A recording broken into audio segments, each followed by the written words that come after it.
Hello दोस्तों, आप देख रहे हैं DDA डिजिटल इंडिया चैनल। दोस्तों, आज इस वीडियो में हम बात करेंगे उत्तर प्रदेश की स्कॉलरशिप फॉर्म कैसे ऑनलाइन करेंगे। तो मित्रों, बिना देरी के वीडियो स्टार्ट करते हैं और आपको उत्तर प्रदेश यूपी स्कॉलरशिप का ऑनलाइन फॉर्म कैसे किया जाएगा इस वीडियो में बताते हैं। तो हम आ गए हैं अपने क्रोम ब्राउज़र पर और सर्च करेंगे scholarship.up.gov.in लिखकर इसको सर्च करेंगे। थोड़ी देर इंतज़ार करेंगे। इस प्रकार से छात्रवृत्ति एवं शुल्क प्रतिपूर्ति ऑनलाइन प्रणाली उत्तर प्रदेश का ऑनलाइन वेबसाइट खुलकर आपके सामने आ जाएगी। इस प्रकार से इसका इंटरफेस दिखाई देगा। आप ऊपर नीचे करके स्क्रॉल करके इसे देख सकते हैं। तो करने के लिए हम सबसे पहले रजिस्ट्रेशन करेंगे। स्टूडेंट पर आएंगे और यहाँ से रजिस्ट्रेशन वाले ऑप्शन पर क्लिक करेंगे। आप पढ़ सकते हैं रजिस्ट्रेशन लिखा हुआ है। इस पर क्लिक करने के बाद थोड़ी देर इंतज़ार करेंगे। इसके बाद यहाँ पर 3 बॉक्स दिखाई देंगे। आप अपने कैटेगरी के अनुसार यूज कर सकते हैं। सबसे पहला जो बॉक्स दिखाई दे रहा है वो ST, ST और जनरल के लिए है, और दूसरा वाला OBC कैटेगरी के लिए, और तीसरा वाला अल्पसंख्यक कल्याण विभाग के लिए है। तो हम सब प्रथम इंटरमीडिएट का करके दिखाते हैं। तो पोस्ट मैट्रिक इंटरमीडिएट प्रेस वाले ऑप्शन पर ओके करेंगे। ओके करने के बाद इसका इंटरफेस आ जाएगा। स्कॉलरशिप भरने के लिए सबसे पहले हमें रजिस्ट्रेशन करना होता है। तो रजिस्ट्रेशन का फॉर्म इस प्रकार से आ जाएगा। हम इसे स्क्रॉल करके देख लेते हैं। हम आपको आज इस वीडियो में कक्षा 11 का स्कॉलरशिप फॉर्म ऑनलाइन करके दिखाते हैं। सबसे पहले हमें ज़िला सेलेक्ट करना होगा। आप जिस ज़िले से हो उस ज़िले को सेलेक्ट करना। इसके बाद आप जिस भी विद्यालय में पढ़ रहे हो उसे यहाँ पर सेलेक्ट करेंगे। शिक्षण संस्थान में हम सेलेक्ट कर लेते हैं। फिर सेलेक्ट वाले ऑप्शन पर आकर तो हम यहाँ से अपना विद्यालय सेलेक्ट करेंगे। तो चलिए, हम जिस विद्यालय में पढ़ रहे हैं उस विद्यालय को यहाँ सेलेक्ट करेंगे। हम किसी दूसरे का फॉर्म भर के दिखा रहे हैं, आपको भी इसी तरह से करना होगा। तो यहाँ पर हम शिक्षण संस्थान सेलेक्ट कर लेते हैं। राम लॉर्ड श्यामा देवी इंटर कॉलेज, दहीरपुर, अंबेडकर नगर। उसके बाद तीसरा नंबर आता है वर्ग और जाति या समूह। तो इस वाले ऑप्शन को सेलेक्ट करेंगे।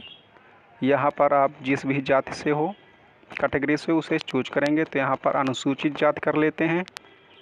आप जिस कैटेगरी से हो आपको वही वर्ग जाति समूह सेलेक्ट करना है। और उसके बाद यहाँ से धर्म कर लेते हैं हिंदू। छात्र छात्रा का नाम, तो यहाँ पर हम छात्र या छात्रा का नाम लिखेंगे। तो यहाँ पर लिखते हैं छात्रा का नाम RISA, रिसा लिख देते हैं। उसके बाद फिर यहाँ पर पिता का नाम लिखा जाएगा। यहाँ पर पिता का नाम लिख देते हैं। आपके पिताजी का जो नाम हो यहाँ पर लिख देते हैं RAMSAGAR, सागर। स्पेलिंग एकदम सही लिखना है, अल्फ़ाबेटली बड़े लेटर में। उसके बाद माता का नाम लिख देते हैं अमृता देवी। इसके बाद जन्म तिथि वाला ऑप्शन आ जाएगा। यहाँ पर आप हाई स्कूल प्रमाण पत्र के आधार पर जन्म तिथि लिखेंगे। तो जन्म तिथि भर देते हैं 10/08/2007। लिखने के बाद सेकंड वाले ऑप्शन पर कर चलते हैं। नेक्स्ट ऑप्शन पर लिंग। यहाँ पर हम सेलेक्ट करेंगे फीमेल। यदि आप मेल हो तो मेल का ऑप्शन सेलेक्ट करेंगे। और यहाँ पर हाई स्कूल उत्तीर्ण करने का वर्ष, तो यहाँ पर 2022 कर लेते हैं। आप जिस भी वर्ष में हाई स्कूल उत्तीर्ण की हो वहाँ पर लिखना होगा। इसके बाद हाई स्कूल का बोर्ड, आपका जो भी बोर्ड हो यहाँ पर लिखेंगे। तो यूपी बोर्ड से है तो यूपी बोर्ड लिख देते हैं। और यहाँ पर हाई स्कूल का अनुक्रमांक लिखना है, रोल नंबर, तो यहाँ पर रोल नंबर भर देते हैं। आपको इसी प्रकार से रोल नंबर लिखना है। रोल नंबर लिखने के बाद नेक्स्ट ऑप्शन पर चलेंगे। विद्यालय संस्था का नाम व पता, यहाँ पर आप जिस विद्यालय में पढ़ रहे हो यहाँ पर उस विद्यालय का नाम और पता लिखना है। तो हम यहाँ पर लिख देते हैं नाम और पता राम लॉर्ड श्यामा देवी इंटर कॉलेज, दहीरपुर, अंबेडकर नगर। इसके बाद हम अपने नेक्स्ट ऑप्शन पर चलते हैं। और यहाँ पर नेक्स्ट ऑप्शन पर है मोबाइल नंबर, जो आधार से लिंक हो, जो भी मोबाइल नंबर आपको उसको यहाँ पर भरना होगा। तो हम अपना आधार से लिंक मोबाइल नंबर यहाँ पर भर देते हैं। उसके बाद यदि टेलीफ़ोन नंबर है तो यहाँ 15वें ऑप्शन पर टेलीफ़ोन नंबर लिखा जाएगा। यदि नहीं है तो कोई बात नहीं, तो हम यहाँ पर 16वें ऑप्शन पर अपना ईमेल आईडी लिख देते हैं। यहाँ पर ईमेल आईडी फिलअप करेंगे। ईमेल आईडी लिखने के बाद इसके बाद स्वनिर्मित पासवर्ड डालें। तो यहाँ पर हम अपना एक पासवर्ड बना लेते हैं। पर इसका पहला अक्षर अल्फ़ाबेटली होगा, उसके बाद स्मॉल लेटर, उसके बाद कोई स्पेशल कैरेक्टर, उसके बाद कुछ गिनती लिखी जाएगी। आप लिखकर अपना पासवर्ड बना सकते हैं। उसके बाद स्वनिर्मित पासवर्ड को कंफर्म करेंगे दोबारा डालकर। उसके बाद यहाँ पर दिया गया कैप्चर कोड डालें, जो 81652 लिखा हुआ, तो इसे लिखकर सबमिट वाले ऑप्शन पर ओके करेंगे। थोड़ी देर इंतज़ार करेंगे। इस प्रकार से हमारा रजिस्ट्रेशन संख्या ऊपर लिख कर आ जाएगा। इस प्रकार से हमारा रजिस्ट्रेशन पूर्ण हुआ स्कॉलरशिप का। और एक बार इसे हम चेक कर लेते हैं। अपना नाम, डेट ऑफ बर्थ, पिता का नाम, माता का नाम और रजिस्ट्रेशन संख्या, इसे नोट करके रख लेते हैं सुरक्षित। एक बार इस फॉर्म को ऊपर से नीचे तक देख लेते हैं और उसके बाद प्रिंट वाले ऑप्शन पर आकर इसे PDF बनाकर अपने सिस्टम या मोबाइल में सेव या सुरक्षित रख सकते हैं। उसके बाद प्रिंट करवा सकते हैं। तो इस प्रकार से आ जाएगा। हम मोड सेटिंग पे आकर देखेंगे पेज का साइज़ और सेव पर ओके करेंगे। इसके बाद हम अपना फाइल जिसमें भी सेव करना हो वहाँ पर जाकर सेव करेंगे। फाइल नेम लिख देते हैं RISA RISA PDF file save as type में। उसके बाद सेव करेंगे। इस प्रकार से यह हमारे सिस्टम में, लैपटॉप अथवा मोबाइल में सुरक्षित कर सकते हैं। उसके बाद होम वाले आइकन पर क्लिक करेंगे। क्लिक करने के बाद हम फिर से स्कॉलरशिप की ऑफिशियल वेबसाइट पर आ जाते हैं और यहाँ से स्टूडेंट और फ्रेश लॉगिन, उसके बाद इंटरमीडिएट स्टूडेंट लॉगिन पर सिलेक्ट करके ओके करेंगे। ओके करने के बाद इस प्रकार से एक बार से पेज खुल के आ जाएगा और यहाँ पर हम अपना रजिस्ट्रेशन संख्या फिलअप करेंगे। उसके बाद फिर जन्मतिथि यहाँ पर लिखेंगे।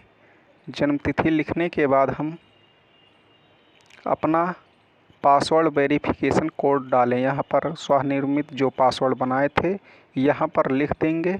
उसके बाद लिखने के बाद हम अपना 98185 इसका कैप्चर कोड फिल करेंगे। उसके बाद सबमिट वाले ऑप्शन पर ओके करेंगे।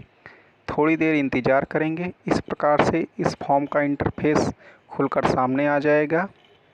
उसके बाद छात्रवृत्ति हेतु आवेदन पत्र भरें। रजिस्ट्रेशन की स्लिप हमने प्राप्त कर ली थी, सुरक्षित भी कर लिया था। उसके बाद हम छात्रवृत्ति हेतु आवेदन पत्र भरे पर क्लिक करेंगे। क्लिक करने के बाद फॉर्म का दूसरा स्टेप का ऑप्शन खुल जाएगा और यहाँ पर हम अपना व्यक्तिगत विवरण भरेंगे। तो व्यक्तिगत विवरण भरने के लिए फॉर्म को एक बार ऊपर से नीचे स्क्रॉल करके देख लेते हैं और हम ऑप्शन को भरते हैं। पहला ऑप्शन है आवासीय स्थायी पता। तो यहाँ पर हम अपना पता भर देते हैं। यदि आप कहीं बाहर रहते हो तो इस पत्र व्यवहार का पता यहाँ पर लिखेंगे। यदि दोनों आपका सेम है तो आप दोनों में एक ही भरेंगे। तो हम यहाँ पर भर देते हैं अपना पता और यहाँ पर नीचे पिन कोड फिलअप कर देते हैं। फिलअप करने के बाद पत्र व्यवहार वाले पता पर ये दोनों सेम है तो वहाँ पर क्लिक कर देते हैं, सही का टिक कर देते हैं, दोनों में ऑटोमेटिक ले लेगा। उसके बाद यहाँ पर राशन कार्ड संख्या, परिवार ID अर्थात यहाँ पर राशन कार्ड संख्या भरी जाएगी फॉर्म में। राशन कार्ड संख्या भरने के बाद चलते हैं नेक्स्ट ऑप्शन पर और चौथा ऑप्शन है हाई स्कूल प्राप्तांक। आपने हाई स्कूल में कितना नंबर पाया था तो यहाँ पर उसे यहाँ पर फिलअप करेंगे। तो हम अपना हाई स्कूल में प्राप्तांक जो भी मिला था यहाँ पर एंटर कर देते हैं। एंटर करने के बाद हाई स्कूल का पूर्णांक यहाँ पर भरेंगे। तो पूर्णांक है 600, यहाँ पर लिख देते हैं। उसके बाद पाठ्यक्रम का नाम, मतलब आप कक्षा 11 में हो या 12 में, तो एक क्लास 11 है तो 11 यहाँ पर सेलेक्ट कर देते हैं। उसके बाद पाठ्यक्रम के वर्तमान सत्र में प्रवेश की तिथि, तो यहाँ पर हम अपना प्रवेश तिथि लिख देते हैं। आपने जिस दिन एडमिशन लिया होगा यहाँ पर उसको फिलअप करेंगे। तो हम यहाँ पर प्रवेश तिथि लिख देते हैं। प्रवेश तिथि लिखने के बाद बोर्ड में पंजीयन क्रमांक, यहाँ पर हम अपना बोर्ड में पंजीयन क्रमांक लिखेंगे। उसके बाद 8वें ऑप्शन में है बोर्ड का नाम। आप जिस भी बोर्ड से हो यहाँ पर सेलेक्ट करेंगे। हम तो यहाँ यूपी बोर्ड से हैं तो यूपी बोर्ड सेलेक्ट कर देते हैं। उसके बाद हम बैंक की डिटेल भरेंगे। तो यहाँ पर सबसे पहले है बैंक का नाम भरेंगे। आपका जिस भी ब्रांच में शाखा हो, जिस भी बैंक में, तो यहाँ पर सेलेक्ट करेंगे। तो हम करते हैं बैंक ऑफ बड़ौदा में। आप जिसमें भी आपका खाता हो तो उसे सेलेक्ट करेंगे। तो हम उसके बाद नेक्स्ट ऑप्शन है जनपद। आपका जिस भी जनपद में आपका खाता हो यहाँ से सेलेक्ट करेंगे। तो हम अम्बेडकर नगर में इनका खाता है तो सेलेक्ट कर रहे हैं। उसके बाद नेक्स्ट ऑप्शन आता है हमारा ब्रांच का नाम। तो यहाँ पर ब्रांच का नाम सेलेक्ट करेंगे। आपके डिस्ट्रिक्ट में जिस भी ब्रांच का हो, तो हम यहाँ पर जमनीपुर अम्बेडकर नगर, तो इनका जमनीपुर ब्रांच में अकाउंट है तो इसे सेलेक्ट कर लेते हैं। उसके बाद हम फिर से एक बार नीचे स्क्रॉल करते हैं।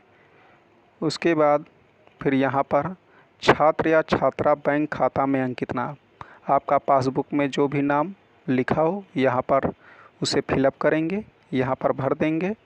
तो यहाँ पर हम छात्रा का नाम लिख देते हैं RISA, देखकर स्पेलिंग लिखना है अल्फ़ाबेटली में। उसके बाद छात्र या छात्रा का बैंक खाता संख्या, तो यहाँ पर हम अकाउंट नंबर भरेंगे। तो हम फिर अकाउंट नंबर यहाँ पर भर देते हैं। भरने के बाद फिर से बैंक खाता दोबारा डालें, यहाँ पर दोबारा कंफर्म करेंगे अकाउंट नंबर।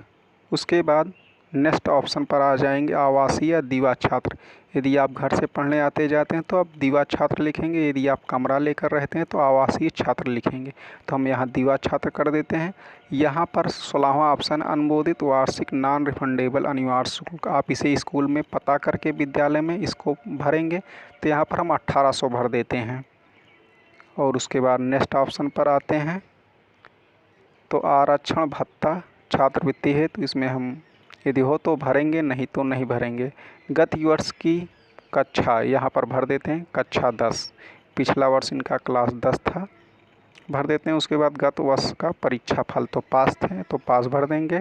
और यहाँ पर पूर्णांक भर दिया जाएगा। तो 600 था कक्षा 10 का। उसके बाद प्राप्तांक भर देते हैं, इन्होंने कितना नंबर प्राप्त किया था। उसके बाद प्रतिशत आ जाएगा। उसके बाद शिक्षण संस्थान का नाम लिखेंगे, जिस भी विद्यालय से इन्होंने कक्षा 10 पास किया हुआ था। तो हम यहाँ पर लिख देते हैं शिक्षण संस्थान का नाम। इन्होंने कक्षा 10 शिक्षण संस्थान का जो नाम था रामलौट श्यामा देवी इंटर कॉलेज दहीरपुर अम्बेडकर नगर, यहाँ पर भर देते हैं। उसके बाद शैक्षिक विवरण आ जाएगा। इसके बाद पहले हम शिक्षण संस्थान का नाम पूरा फिलअप कर लेते हैं। इस प्रकार से आप लोग भी इसे फिलअप करेंगे। इसके बाद छात्र छात्रा के माता पिता का विवरण का कॉलम स्टार्ट होता है, शैक्षिक विवरण। तो छात्र या छात्रा के पिता यदि पढ़े हैं तो यस करेंगे, अन्यथा नो कर देंगे। तो इनके माता पिता नहीं पढ़े हैं तो हम नो कर देते हैं। उसके बाद यहाँ पर नीचे माता का आता है, तो यहाँ पर भी नो कर देते हैं, क्योंकि इनकी माता ने कोई कोर्स नहीं किया हुआ। यदि कोर्स किए होंगे तो सेलेक्ट कोर्स में आप आकर सेलेक्ट कर सकते हैं। उसके बाद यहाँ पर कई ऑप्शन दिए हुए हैं, आप इसे हिंदी में ट्रांसलेट कर दे रहे हैं। आप इसे पढ़कर अपने अनुसार सही का टिक कर सकते हैं। इस प्रकार से यह हिंदी में ट्रांसलेट हो जाएगा। आप एक 1 बाय 1 करके पढ़ सकते हैं, स्टेप बाय स्टेप सभी ऑप्शनों को। उसके बाद पहला ऑप्शन है एक या कम कमरे वाले परिवार, कच्ची दीवारें और कच्ची छत। आप सभी ऑप्शनों को इसी प्रकार से पढ़ सकते हैं। तो इनका हम पहला वाला ऑप्शन पर सही का टिक कर देते हैं, क्योंकि एक या कम कच्चे वाली कच्ची छत इनका इस प्रकार से है, तो हम सही का टिक कर देते हैं। उसके बाद यहाँ पर हम अपना कैप्चर कोड फिल करेंगे, जैसे 99325। इस पर खाली जगह पर इसको भर देते हैं। भरने के बाद यहाँ पर नीचे वाले ऑप्शन पर मैं प्रमाणित करता हूँ, तो इस पर सही का टिक करते हैं। सही का टिक करने के बाद हम सबमिट वाले ऑप्शन पर सेलेक्ट करेंगे। इस प्रकार से हम फॉर्म को सबमिट कर देंगे। सबमिट करने के बाद हम अपने आते हैं स्टेप 3 पर। स्टेप 3 में दिया हुआ है फ़ोटो प्रपत्र अपलोड करें। तो हम यहाँ से अपनी फ़ोटो अपलोड करेंगे, जो कि फ़ोटो की साइज़ 20 KB होनी चाहिए। आप फ़ोटो की साइज़ 20 KB कर लेते हैं और हम फिर से ऑप्शन पर सेलेक्ट करेंगे, फ़ोटो वाले ऑप्शन पर अपलोड करें, इस पर क्लिक कर देंगे। क्लिक करने के बाद थोड़ी देर इंतज़ार करेंगे। उसके बाद आपने जहाँ भी फ़ोटो जिस भी फाइल में रखी हुई है, यहाँ से चूज वाले ऑप्शन पर ओके करेंगे, चूज फाइल वाले। तो यहाँ से हम फ़ोटो पर ओके करके ओपन करेंगे। ओपन करने के बाद अपलोड फ़ोटो पर क्लिक करेंगे। तो हमने इस प्रकार से फ़ोटो अपलोड कर दिया। पॉपअप विंडो आएगा, उसे ओके कर देंगे। ओके करने के बाद व्यू फ़ोटो दिखाई देगा। तो यहाँ पर साइड में आपकी फ़ोटो लगी हुई दिखाई देगी। उसके बाद हम होम वाले आइकन पर ओके करेंगे। इसके बाद हम चलते हैं नेक्स्ट स्टेप पर, स्टेप 4, जहाँ पर हम यदि आवेदन में कोई गलती हुई हो तो आवेदन पत्र को संशोधित कर सकते हैं। अन्यथा नेक्स्ट ऑप्शन पर को हम सेलेक्ट करेंगे, जिसमें नेक्स्ट ऑप्शन है आय एवं जाति का प्रमाणीकरण हेतु। इस पर हम प्रमाणित करेंगे अपने आय और जाति को। तो इस प्रकार से इसका स्टेप 4 आएगा खुलकर इंटरफेस। तो यहाँ पर हम आय प्रमाण पत्र आवेदन फॉर्म संख्या, पहले वाले पर हम आय प्रमाण पत्र का आवेदन संख्या यहाँ पर फिलअप करेंगे। उसके बाद दूसरे वाले कॉलम में आय प्रमाण पत्र का क्रमांक यहाँ पर लिखेंगे। तो हम अपने आय प्रमाण पत्र का क्रमांक यहाँ पर लिख देते हैं। आय प्रमाण पत्र का क्रमांक लिखने के बाद हम यहाँ पर लिखा हुआ है दिया गया कोड डालें। तो हम 22743 यहाँ पर लिखते हैं। 22743 लिखने के बाद हम सबमिट वाले ऑप्शन पर ओके करेंगे। सबमिट करने के बाद 1 सेकंड का इंतज़ार करेंगे। उसके बाद यहाँ से स्क्रॉल करेंगे। स्क्रॉल करने के बाद यहाँ पर आपकी डिटेल आ जाएगी। आप इसे पढ़कर वेरीफाई इनकम डिटेल पर ओके कर सकते हैं। तो इस प्रकार से वेरीफाई कर देंगे तो ई डिस्ट्रिक्ट से आय प्रमाण पत्र संख्या का मिलान सफल हुआ। उसके बाद हम जाति प्रमाण पत्र आवेदन फॉर्म संख्या, तो यहाँ पर हम जाति प्रमाण पत्र का आवेदन संख्या भरेंगे। उसके बाद जाति प्रमाण पत्र का क्रमांक भरेंगे। उसके बाद उपजाति आपकी जो भी हो यहाँ पर सेलेक्ट कर लेते हैं। आप अपनी उपजाति यहाँ से सेलेक्ट करके उस पर इंटर करेंगे। सेलेक्ट करने के बाद उसके बाद दिया गया कोड डालेंगे यहाँ पर 98183। इस प्रकार से इसको लिखेंगे। उसके बाद सबमिट वाले ऑप्शन को सेलेक्ट करेंगे, इस पर क्लिक करेंगे। क्लिक करने के बाद इसको स्क्रॉल करेंगे। स्क्रॉल करने के बाद आपका विवरण नीचे आ जाएगा। उसके बाद वेरीफाई कास्ट डिटेल, यदि सही है तो वेरीफाई पर ओके कर देंगे। उसके बाद आएगा अपना नेक्स्ट ऑप्शन स्टेप 5। स्टेप 5 में है प्रमाणीकरण हेतु आधार नंबर डालें। यहाँ पर अपना आधार नंबर हमें एंटर करना होगा। तो हम इस वाले ऑप्शन को अर्थात 5वां स्टेप पर ओके करेंगे। ओके करने के बाद इस प्रकार से इसका इंटरफेस आ जाएगा। यहाँ पर छात्र या छात्रा का नाम लिखा होगा और जन्म तिथि लिखी हुई होगी। उसके बाद तीसरे और चौथे ऑप्शन में हम अपना आधार नंबर यहाँ पर एंटर करेंगे। एक बार ऊपर आधार नंबर डालेंगे, उसके बाद दोबारा आधार नंबर डालकर उसे हम कंफर्म करेंगे। आधार नंबर कंफर्म करने के बाद मैं आधार संख्या धारक यहाँ पर सही का टिक करेंगे। उसके बाद दिया गया कोड यहाँ पर एंटर करेंगे 55742। उसके बाद वेरीफाई आधार पर क्लिक करेंगे। क्लिक करने के बाद हम अपने नेक्स्ट ऑप्शन पर आएंगे। उसके बाद यहाँ पर click here for Aadhaar OTP authentication, मतलब प्रमाणीकरण हेतु सफल। तो इसके बाद यहाँ पर रिसेंड OTP आएगा। यहाँ पर रिसेंड OTP पर ओके करेंगे। यदि एक बार में OTP नहीं गई होगी तो यहाँ पर क्लिक करते हैं तो सफलतापूर्वक आधार से जो लिंक था मोबाइल उस पर OTP पहुँच चुकी है। तो यहाँ पर जो भी रजिस्टर्ड मोबाइल पर OTP गया होगा हम उस OTP को यहाँ पर फिलअप करेंगे। इस प्रकार से हमारे रजिस्टर्ड मोबाइल पर OTP आ गया है। तो हम अपना OTP मोबाइल से देखकर यहाँ पर फिलअप करेंगे। OTP लिखने के बाद हम verify Aadhaar by mobile OTP पर ओके करेंगे। इस ऑप्शन को सिलेक्ट करने के बाद हम अपने नेक्स्ट ऑप्शन पर आ जाएंगे। उसके बाद हमारा अगला ऑप्शन जो आता है वो है जांच हेतु आवेदन प्रिंट करें। यदि फॉर्म में कोई गलती हुई है तो हम यहाँ से प्रिंट करके उसे एक बार चेक कर सकते हैं। यदि गलती हुई होगी तो हम आवेदन पत्र को संशोधित कर सकते हैं, अन्यथा कोई गलती नहीं हुई होगी तो कोई बात नहीं। उसके बाद भी हम एक बार जांच वाले आवेदन पत्र को प्रिंट करके देख लेते हैं। तो हम उसके बाद जांच हेतु आवेदन पर प्रिंट पर क्लिक करते हैं। इसके बाद इस प्रकार से यह फॉर्म आ जाएगा, प्रिंट दिस पेज।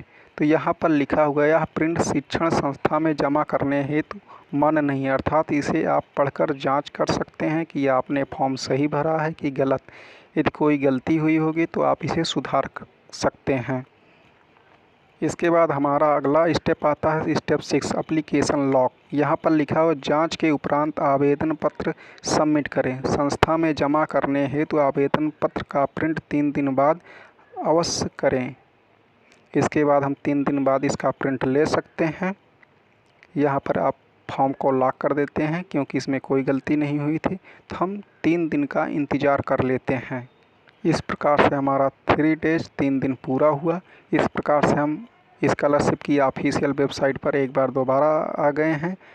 तो दोबारा आने के बाद हम फिर से स्टूडेंट वाले ऑप्शन पर आएंगे और फ्रेश वाले लॉगिन पर क्लिक करेंगे। उसके बाद इंटरमीडिएट स्टूडेंट वाले ऑप्शन को लॉगिन करेंगे। लॉगिन करने के बाद हम इसके इंटरफेस का थोड़ी देर वेट करेंगे। वेट करने के बाद हम यहाँ पर रजिस्ट्रेशन संख्या भरें। तो यहाँ पर हम अपनी रजिस्ट्रेशन संख्या फिलअप कर देते हैं। फिलअप करने के बाद हम जन्म तिथि यहाँ पर एंटर करेंगे। जन्म तिथि लिखने के बाद हम अपना वेरिफिकेशन पासवर्ड डालेंगे जो एक बार बनाए थे, स्वयं निर्मित पासवर्ड। तो यहाँ पर उसको फिलअप करेंगे अपना बनाया हुआ पासवर्ड। उसके बाद हम यहाँ पर ऊपर दिया गया हुआ कैप्चर कोड फिल करेंगे। तो इसका कैप्चर कोड है 37533। यह हमेशा अलग अलग आता रहता है सभी सिस्टमों पर। उसके बाद हम सबमिट वाले ऑप्शन पर क्लिक करेंगे। सबमिट करने के बाद हमारा इंटरफेस कुछ इस प्रकार से सामने खुलकर आ जाएगा। इसके बाद हम आएंगे अपने नेक्स्ट ऑप्शन पर रिसीव हार्ड कॉपी इंस्टीट्यूट मतलब स्टेप 7 पर। तो संस्था में जमा करने हेतु आवेदन प्रिंट करें। तो यहाँ पर हम संस्था में जो जमा किया जाएगा विद्यालय अथवा स्कूल में, तो यहाँ से हम उसे प्रिंट करेंगे संस्था में जमा करने हेतु। उसके बाद थोड़ी देर के बाद समरी रिपोर्ट इस प्रकार से लिख कर आ जाएगा। तो यहाँ पर आप लिखा हुआ देख सकते हैं शिक्षण संस्थान में जमा करने हेतु फॉर्म। तो इसे हम एक बार स्क्रॉल करके देख लेते हैं और यहाँ पर एक बार फॉर्म को अपने चेक करेंगे। उसके बाद प्रिंट दिस पेज इस वाले ऑप्शन पर क्लिक करेंगे। इसके बाद थोड़ी देर वेट करने के बाद इस प्रकार से यह फॉर्म खुल के सामने आ जाएगा। यहाँ पर इस फॉर्म को इस प्रकार से हम अपने मोबाइल अथवा लैपटॉप अथवा टैबलेट में सेव करके सुरक्षित रख सकते हैं उसके बाद उसका प्रिंट आउट लेकर निकाल कर अपने विद्यालय में जमा कर सकते हैं। तो इस प्रकार से यह फॉर्म आ गया है। उसके बाद हम यहाँ पर सेव वाले ऑप्शन पर ओके करेंगे। उसके बाद हमें जिस भी जगह पर इसे सुरक्षित सेव करना होगा उसे सेलेक्ट करेंगे। तो हम यहाँ पर उस फोल्डर को सर्च करेंगे और अपने मनपसंद फोल्डर में इसे सुरक्षित सेव करेंगे। तो यहाँ पर हम इसे फाइल नेम लिख देते हैं। उसके बाद यहाँ पर सेव वाले ऑप्शन पर ओके करके सुरक्षित सेव कर लेते हैं। इस प्रकार से हमारा स्कॉलरशिप का फॉर्म पूरा कंप्लीट हो गया। इस प्रकार से आप देख सकते हैं यहाँ पर सभी ऑप्शन ग्रीन दिखाई दे रहा है। इसका मतलब आपका फॉर्म पूरी तरीके से फिलअप हो गया है जिसमें कोई गलती नहीं हुई है। इस प्रकार से आप अपना फॉर्म उत्तर प्रदेश स्कॉलरशिप का ऑनलाइन कर सकते हैं। इस प्रकार से हमारा स्कॉलरशिप का फॉर्म फाइनल हो गया। उसके बाद हम इसे लॉग आउट कर देते हैं। दोस्तों आइए आपको भरे हुए फॉर्म को एक बार पूर्ण रूप से दिखा देते हैं। तो फॉर्म इस प्रकार से आप देख सकते हैं। रजिस्ट्रेशन संख्या। इस प्रकार से इसकी प्रथम प्रति होगी और इसकी दूसरी प्रति हम आपको दिखा दे रहे हैं। इस प्रकार से इसकी दूसरी प्रति होगी। आप इसे एक बार देख लेते हैं ऊपर नीचे स्क्रॉल करके। हम इसे धीरे धीरे स्क्रॉल कर रहे हैं। आप इसी प्रकार से आप इसे चेक कर सकते हैं, क्योंकि हमें इसी फॉर्म को ही अपने विद्यालय में जमा करना होता है। इस प्रकार से हम फॉर्म को चेक करेंगे और यहाँ पर नीचे आने के बाद यहाँ पर दिनांक लिख देंगे, स्थान लिख देंगे, उसके बाद माता पिता के हस्ताक्षर और छात्र या छात्रा के हस्ताक्षर लिख कर देंगे। उसके बाद यहाँ पर शैक्षिक संस्था, मतलब यहाँ पर कई ऑप्शन दिए हुए हैं, टोटल 8 ऑप्शन हैं। आप इसे पढ़कर इसके साथ जो भी लिखा हुआ है 8 ऑप्शन में, इसे आप संलग्न करके विद्यालय में अपने जमा कर सकते हैं। दोस्तों, यदि यह वीडियो आपको अच्छी लगी है तो वीडियो को लाइक करें और चैनल को सब्सक्राइब करना ना भूलें। धन्यवाद।